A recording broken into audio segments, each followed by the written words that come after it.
Joining us at the Martha's Vineyard African American Film Festival is Dr. LaCharles Ward, whose title might be longer than this interview. So, Dr. Charles, please tell us your official title in all of its splendor.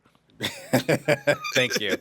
I am the museum curator of photography and film, and I'm also the director of the Earl W. and Amanda Stafford Center for African American Media Arts at the National Museum of African American History and Culture. I love it. What does that exactly mean? Great question. I always tell people when I give them my title what I do. One of the biggest parts of my job is I oversee one of the most important research centers for African American arts, image making, particularly photography and film. In that role, I oversee film preservation and conservation. Also, I oversee the photography acquisitions at the museum, so I acquire and collect in photography, and I lead different kinds of research endeavors. And currently, I'm one of the curators who oversees the Johnson Publishing Collection, as alongside a huge team of folks at the Smithsonian and the Getty. Now, what brings you, with all of these titles and all of this responsibility, to the film festival this year? Yeah. So part of my role is film. I also acquire and film.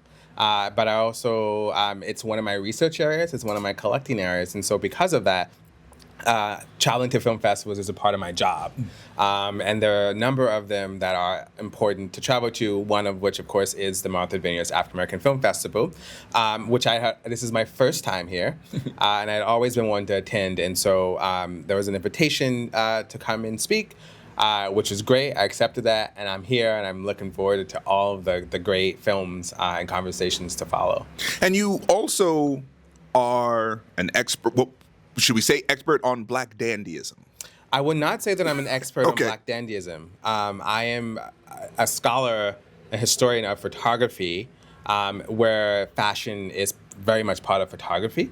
And so I don't want to claim expert. I think one of the leading experts I referenced in my talk it's Monica Miller, who curated the Superfine exhibition at the Met. So then, if you say you're a scholar, what have you seen as through photography of the way we as Black individuals have been portrayed? Yeah. Oh, well, I mean, I've seen us portrayed in the most negative of lights, right, by non-Black photographers, right?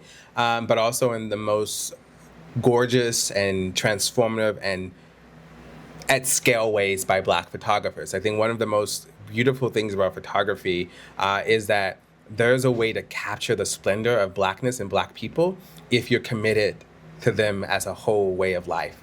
And what I mean by whole way of life is that I mean like everything about them, not just the great things, right? And so trying to capture that in photography is a skill.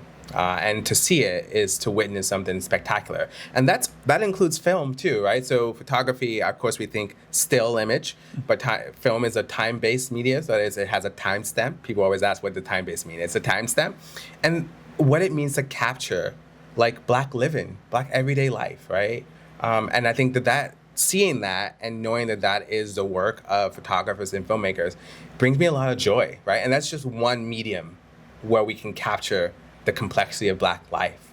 You speak with such passion, and like it almost radiates off you as you're talking about the way we as a people can be, depicted. Right. And at a film festival, at this particular film festival, where African Americans have an opportunity to show their art, to show their creation, do you see it as not just this artistic endeavor, but an intellectual necessity? Yeah. It's certainly an intellectual endeavor. It has to be, right? Like one needn't separate art from the intellectual capacity of art, right? To provoke thought, right? To challenge assumptions, right? Because the art can come out in terms of the way in which we capture the story, right? To think about storytelling, but it can still be intellectual in that it garners conversation, and I think that is, and I mentioned this in the conversation, that a work is never just going to be a spectacular work. We would always have some way of engaging it, whether it's a critique, whether it is kind of pushing it forward, right? And I think that's the intellectual part, right? Of the conversations that we leave with after seeing something, right? Whether it's seeing Sinners or seeing a documentary about incarceration. What does the work do in the end, right? And so we can think of it as a work of art, but what is the thing that I would say prick you to kind of want to engage it further? With your scholarly endeavors as it pertains to film and photography, how do we show more love, right? The theme of this film festival this year is what sparks joy, what sparks love. How do we do that? How do we bring out more joy in our experience through film and photography? That's a really great question, and it's always it's not the easiest question to ask because what brings someone joy, one person joy may not bring another person joy, right? And so I always think first and foremost finding that thing that brings you joy, and figuring out how do you capture that to in some way. And again, because I'm very consistent with how I talk about this, create a space for someone else to find a moment of joy, right?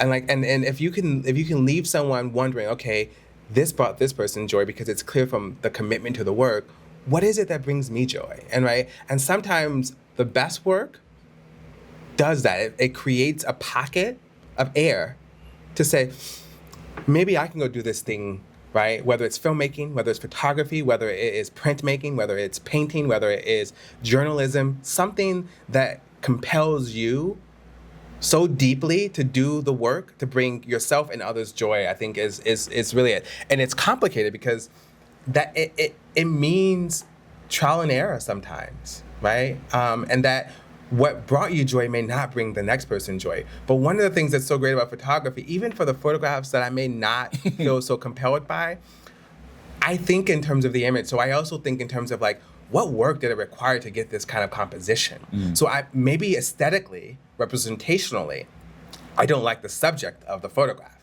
right? What's depicted, but I can appreciate the levels of technical skill exercise. Like when Ryan Coogler gave that dissertation about why he wanted his film to be in IMAX and was basically breaking down the technical aspects of the shooting. Yeah, you want to know what brought me joy in that scene is when they went through the different kinds of film mediums. So you have 16 millimeter, 35 millimeter, 70 millimeter.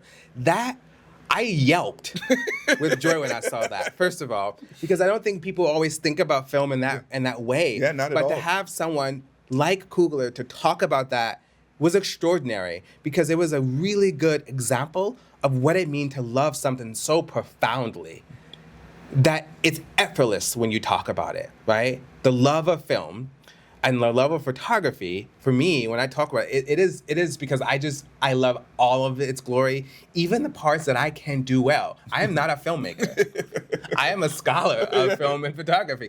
I would even say that I'm actually a photographer. I always tell people I take pictures. And I study the photographs that other people take, right? And because I take joy in that. I don't need to be the practicing photographer to find the joy. Dr. LaCharles Ward, scholar, enthusiast, sometime photographer. He takes pictures, but he joined us at the Martha's Vineyard African American Film Festival. Thank you for the education, Doctor. Thank you for having me. Appreciate it.